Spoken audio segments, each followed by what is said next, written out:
It's once again my pleasure to bring another reading from the Science of Mind magazine daily guides to you. If I seem a bit hoarse, it's because I've been teaching a class at our local college for over 2 hours. Quite a few questions today. Therefore, forgive me if my voice is tending to run out a bit. Today's reading is a practical one. It's a practical one that's got a spiritual message behind it. But even with the spiritual message, it's still in the realm of practicality. So I'm going to start by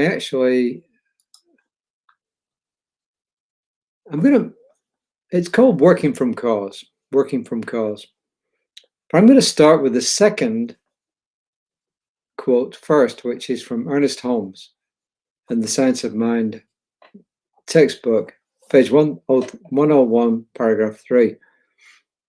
He says, let me just move this a little bit. He says, effect is that which did not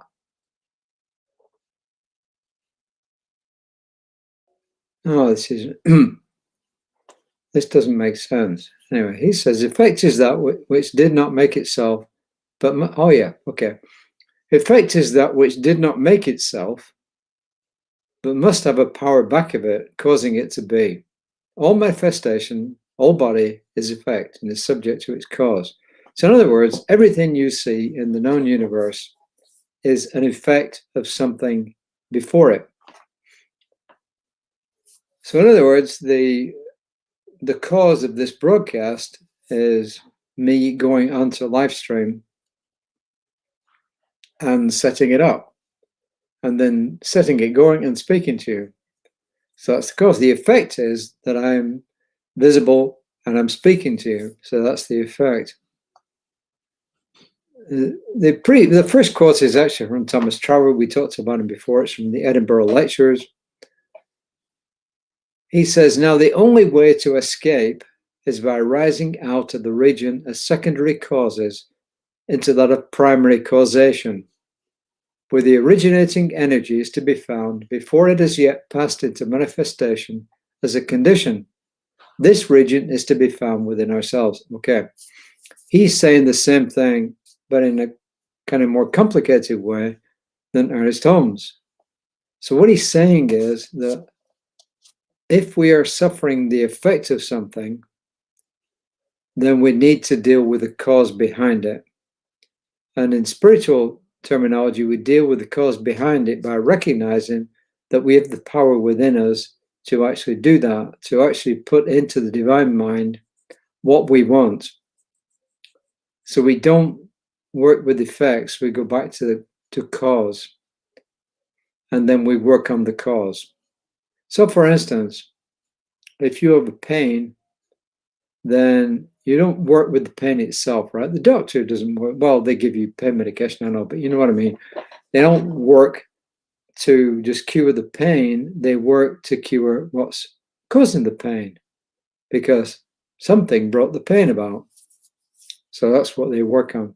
So that's what we're talking about here. And then in spiritual terms, we're talking about using spiritual mind treatment, affirmative prayer, to actually deal with the cause, because the power flows through us to do that. And the rest of this is really reinforcing that. It's saying, according to the US Environmental Protection Agency, containers and packaging represent 21% of trash in landfills. I thought it was more than that, actually. So manufacturers seek ways to make packaging more easily recyclable. However, some packaging, such as candy wrappers, is so complex that even when recycled, the result is a low-value plastic that doesn't cover the cost of the process.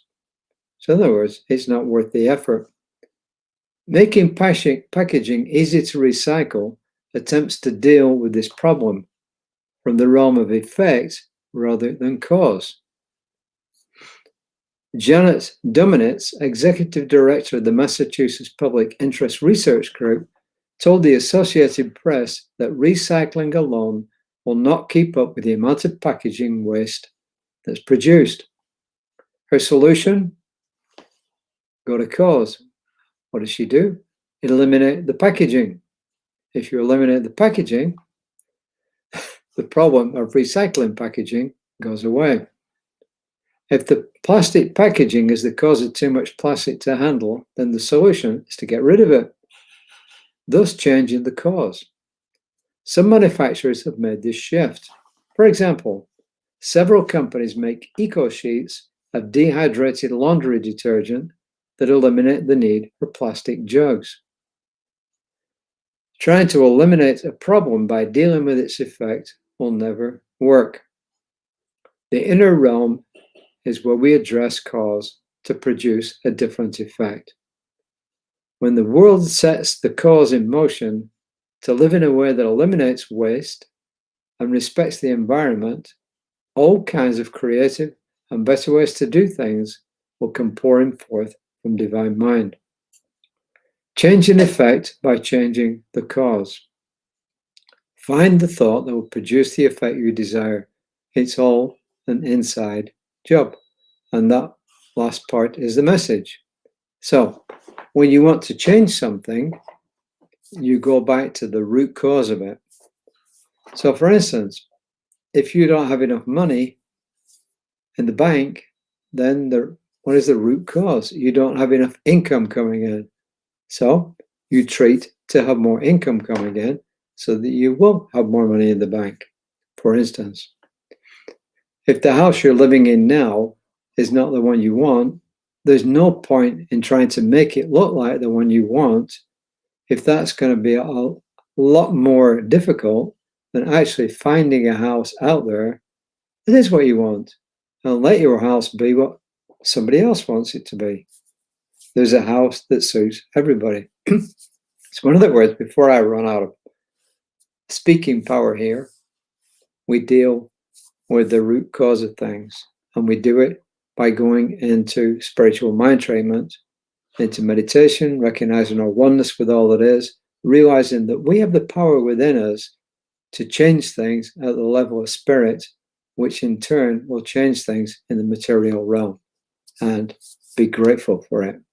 And to let spirit do its job, to not micromanage the process. It's really that simple. It's simple. It's not easy, but it's simple. Remember, there's a big difference between simple and easy, right? That's really all I got much time for today, except two things. To remind you that Reverend Lisa will be on tomorrow morning at 9 o'clock Central Time, USA, Canada, etc. And to give you the affirmation. I work from the inside out, speaking my word in the realm of cause to produce the desired effect in my experience. I work from the inside out, speaking my word in the realm of cause to produce the desired effect in my experience. So we go into the divine mind and place there what we want, and then what we want effectively comes out of it. As I said, it's that simple, but it's not necessarily easy. So your job over the next day, and my job over the next day, is to actually catch what thoughts are coming in about different things. So if something is not exactly as you want it, what kind of thoughts are going on? And can you catch the thoughts before they go into the subconscious? Or is there something in the subconscious that kind of pops out? And when you find these thoughts, then you negate them. Ernest Holmes would say, deny them, and then treat for what you want. I acknowledge what's happened. I acknowledge the thought, and then affirm what it is that you want. And eventually, when your belief becomes strong enough, what you want will definitely manifest. So until next time, namaste. And I need to get back to my little thing here. There we are.